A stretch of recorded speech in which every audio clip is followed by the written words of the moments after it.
Fala galera, André Souza na área e bem-vindo a mais um episódio do Passageiro Aprendedor. Para você que não conhece o meu canal, criei o canal e principalmente esse quadro para tornar mais produtivo o momento em trânsito, tá?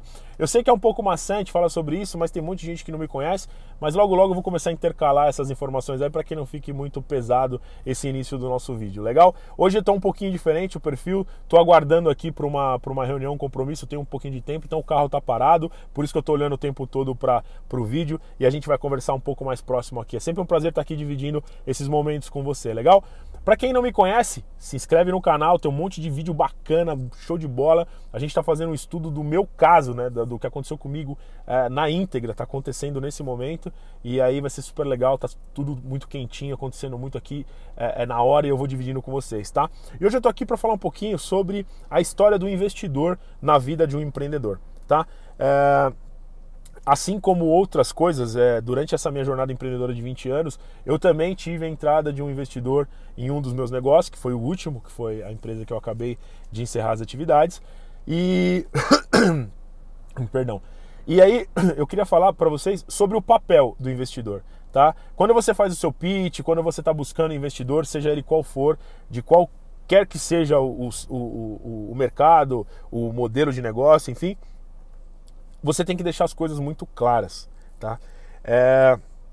Veja bem, eu não estou aqui para criticar investidor, eu não estou aqui para tirar minha responsabilidade nem da minha equipe da empresa não ter dado certo. Pelo contrário, eu estou aqui para falar para vocês o papel de cada um e a importância de sempre estar muito claro e transparente esse papel para que vocês não passem pelo que eu acabei passando, porque assim, é igual quando você vai abrir um negócio. O processo de investidor é meio parecido. Existe muita empolgação, você fica muito ansioso, às vezes você acaba não enxergando algumas coisas, às vezes você acaba se colocando numa situação um pouco abaixo do investidor e isso prejudica porque você acaba não se colocando como deve se colocar no seu negócio. Enfim, tem vários fatores. Mas eu estou aqui para você deixar claro com o investidor qual o papel de cada um.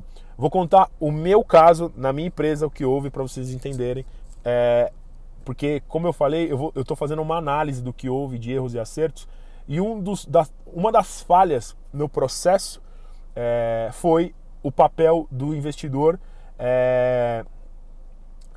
Até tá claro, mas não tá combinado e não ter sido cobrado, não ter se posicionado em relação ao investidor. O que acontece? Há 1 ano e meio atrás, eu estava fazendo uma reflexão sobre o negócio, as coisas estavam encaminhando, eu estava num lugar menor, eu tinha uma estrutura um pouco menor e tal. E aí eu fui assediado por um investidor, bati um papo com ele, na primeira negociação não deu nada, tal. Depois eu entendi que ou eu entraria com o investidor para poder fazer a empresa tracionar e crescer para um segundo nível, ou eu ia ficar estagnado. Então eu resolvi que eu ia realmente voltar a falar sobre investimento, e aí eu fui de novo falar com o investidor, conversamos bastante e tal. Foram colocadas algumas exigências, né? E aí a gente combinou direitinho e tal. E o que na verdade ficou acertado? Naquela ocasião eu precisava, na verdade, de 2 coisas. Eu precisava de dinheiro e eu precisava de expertise, know-how, network. O famoso smart money, né? O dinheiro que vem junto com algum tipo de inteligência de benefício para o negócio. E aí eu fui conversar com os investidores e a gente decidiu, então fizemos uma negociação e aí os investidores entraram para o negócio. Desde o início, eu sempre deixei claro que eu não tinha nenhum tipo de especialização em administração. Eu me considero um empreendedor nato, mas não me considero um empresário. Tá? Eu não sou do cara do controle, das planilhas, de ficar numa mesa de escritório entendendo o que está acontecendo. Eu não sou ADM. Tá? Eu já fiz isso algumas vezes, eu faço quando é preciso, mas eu não sou esse cara e, para falar a verdade, eu nem gosto de fazer isso. Acontece que o investidor, quando a gente começou a negociar, ele entendeu isso, ele percebeu isso e inclusive ele achou importante eu assumir esse meu lado não administrador, né? Eu jamais quis bancar de bonitão, sabendo de tudo, pelo contrário, eu sempre deixei claro essa minha deficiência nessa parte administrativa e até essa minha essa resistência, né? Eu não gosto de exercer esse papel, e eu deixei isso muito claro desde o início, e eles disseram, não, tudo bem, eu acho que é isso mesmo, a gente precisa administrar isso de uma outra forma, tal. E também existia mais uma exigência, que era sair de onde nós estávamos para uma empresa maior, onde tivesse uma estrutura melhor e tal, que pudesse ser mais apresentada e tal. Falei, tudo bem, mesmo não concordando naquela época, eu falei, pô, mas eles não estão fazendo muitas exigências, então vamos cuidar dessa exigência. E aí qual que seria meu papel naquele momento? O papel naquele momento era realmente continuar como CEO da empresa, né? Fazendo, executando, correndo atrás de tudo, dos próximos passos, definindo planos de marketing, planos de ação, de expansão, enfim, e correr atrás de uma nova sede, né? Viabilizar uma nova casa, né? Um novo QG, que nós chamávamos a empresa, o nosso escritório de QG. E aí o que acontece? Eu fiz isso, eu fui procurar um lugar estratégico, consegui um ponto na Vila Olímpia, um ponto muito maior que nós tínhamos, com aluguel muito ok, fiz uma negociação muito interessante com o proprietário do imóvel, enfim, conseguimos. Eu tinha um desafio muito grande, eles achavam que eu não ia conseguir um imóvel dentro do aluguel que a gente achava que era interessante pagar, e eu consegui fazer tudo isso, eu corri atrás e fui fazer aquilo que precisava ser feito. A obra acabou atrasando um pouco, tá? Assim como todas as obras, geralmente eu trabalhei com obra no passado, eu entendo como é que atrasou um pouco, enfim, mas a gente conseguiu ter uma nova casa, mudamos para uma nova casa, numa estrutura muito bacana. Quem viu o vídeo atrás, se você não viu o vídeo, se inscreve no canal aí, é muito importante, tem bastante coisa, tem bastante conteúdo, e é o vídeo que fala minha hora chegou e agora. E aí vocês vão entender um pouco, vocês vão poder visualizar o vídeo de como era a minha empresa. E aí realmente a gente fez a obra, fizemos tudo, mantivemos a empresa funcionando e tal. O que aconteceu é que no meio do caminho eu recebi o aporte. Eu recebia aporte mensalmente, de acordo com as necessidades da empresa. Eu ia recebendo o aporte, ia sendo liberado o aporte mês a mês. E aquela história de obra, aquela agonia toda de obra, e ter que manter a empresa em pé, ter que fazer todo o processo, né? O operacional, ele absorve muito do empreendedor. E aí, junto com o operacional, ainda tinha a parte da obra, a viabilização da casa e tal. E aí, o que acontece? Eu deixei um pouco de lado... Eu não sei se eu deixei de lado por estar muito sobrecarregado, ou se eu deixei de lado por me colocar numa prateleira mais abaixo do que a do investidor e não me sentir na condição, ou não me fortalecer, me empoderar para cobrar aquilo que eles tinham prometido, né, lá no início da negociação, que era o quê? Que era o network, que era todo o know-how, que era, enfim, tudo que não era dinheiro que eles teriam que colocar no negócio, que seria a expertise e o know-how. O que acontece? Eu não cobrei. Existiu uma cobrança em relação à parte administrativa, falando, eu não sou administrador, a gente precisa dar um jeito nisso, vocês sabiam disso desde o início, que eu precisava de um suporte em relação a isso, enfim, mais as outras coisas e tal, mas sempre de forma sutil. E o que acontece? Esse know-how, essa network, essa expertise, ela não veio. Ela não veio, e junto com ela os resultados também não vieram. Vocês vão poder acompanhar nos outros vídeos que eu falo um pouco de mercado, de timing, de expectativa versus realidade. Então, por uma série de fatores, a gente encerrou as atividades da empresa.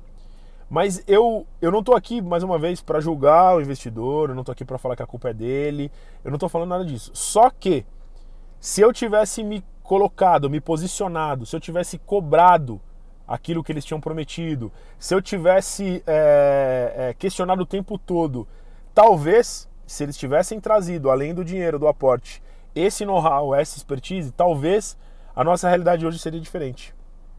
Talvez hoje a empresa não tivesse fechado, talvez nós estaríamos numa situação muito mais interessante e muito mais forte, tá? Isso é talvez, eu não sei se estaríamos ou não, porém, eu nunca vou saber porque isso não foi feito. O meu papel para trazer para vocês hoje aqui, com esse conteúdo, com esse vídeo, é falar para vocês. Se vocês têm ideia de colocar um investidor no negócio, se vocês estão em processo de adquirir investimento, aporte e tal, deixa muito claro qual que é o papel do investidor. deixa muito claro qual que é a necessidade atual da sua empresa, tá? E cobra, se coloca numa posição de cobrar aquilo que foi prometido, tá? Porque eu tenho certeza que aquilo que você se propôs a fazer, ou está se propondo a fazer, que você vai fazer, assim como eu fiz. Eu falei que nós tínhamos que abrir ponto de venda, eu abri o ponto de venda. Eu falei que nós tínhamos que investir em marketing, investimos em marketing. Falamos que tínhamos que trazer um sócio para o negócio que fosse especialista em cozinha e cuidasse da produção. E eu fui atrás e trouxe essa pessoa. Enfim, eu consegui colocar tudo aquilo que eu me propus a fazer em prática. Porém, eu não obtive do investidor nada além do dinheiro. Tá? E aqui fica um conselho, uma reflexão sobre dinheiro. Tá? Todo mundo, existe uma gana, uma procura, uma busca, sabe, uma incansável atrás de dinheiro. E eu queria deixar para você o seguinte: dinheiro é muito importante, mas dinheiro é super importante quando ele é resultado daquilo que você está fazendo todos os dias. Resultado de que você está fazendo e o cliente está comprando, resultado de que o que você está fazendo está dando certo, as pessoas estão gostando, estão vindo comprar de novo, recomprar. Enfim, o dinheiro ele tem que ser consequência disso. Dinheiro só por dinheiro, simplesmente só, ele não resolve o problema. Tá? Tanto é que eu tive um aporte financeiro que bancou a estrutura aberta durante um tempo, que bancou a nova casa, que investiu em marketing, enfim, mas eu não tive outro suporte. O suporte de relacionamento, de network, sabe, de know-how, de experiência, eu não tive. E aí, eu não consigo hoje dizer quem errou de verdade, de quem é a culpa. E eu não estou aqui também para falar isso. Eu só estou para falar que talvez, se eu tivesse recebido isso que foi combinado lá atrás, talvez nós pudéssemos estar numa situação diferente hoje. Então, deixa muito claro qual que é o papel de cada um no negócio, principalmente quando diz respeito ao investidor, porque o investidor, na maioria das vezes, o negócio dele é o resultado financeiro, tá? Mas já que o negócio dele é resultado financeiro, então, primeira coisa, se ele se dispôs a te ajudar a administrar um negócio, a trazer know-how, a trazer experiência para trazer resultado, então cobra isso dele. Cobra isso todos os dias, se for preciso, se for necessário. Mostra para ele que dinheiro não vai fazer diferença. Dinheiro vai pagar conta, dinheiro vai comprar coisas, vai fazer investimento, mas dinheiro não vai trazer resultado. Resultado é trazido com know-how, com experiência, com estudo, com profissionais diferentes, com networking, com uma série de coisas que não só dinheiro. Entendeu? Então assim, dinheiro não é tudo. Não fique desesperado atrás só do dinheiro. O dinheiro, muitas vezes, ele pode atrapalhar o seu negócio se ele for superficial, se ele for vazio. Dinheiro só por dinheiro, a cédula, o papel, a moeda. Então, toma muito cuidado com isso. Se você está nesse momento, presta muita atenção, porque isso vai fazer a diferença no seu negócio e isso pode ser determinante no sucesso da sua empresa. Legal? Espero que vocês tenham gostado de mais esse conteúdo. Eu sempre vou trazer para vocês aqui tudo o que aconteceu, sempre fazendo uma reflexão sobre o meu negócio. Vai ser muito enriquecedor para mim, vou aprender, vou reviver toda essa situação para aprender cada vez mais, para potencializar tudo isso que aconteceu na minha vida e que isso possa servir para minimizar os erros de agora em diante. Legal? Espero que vocês tenham gostado. Até o próximo episódio do Passageiro Aprendedor. Valeu!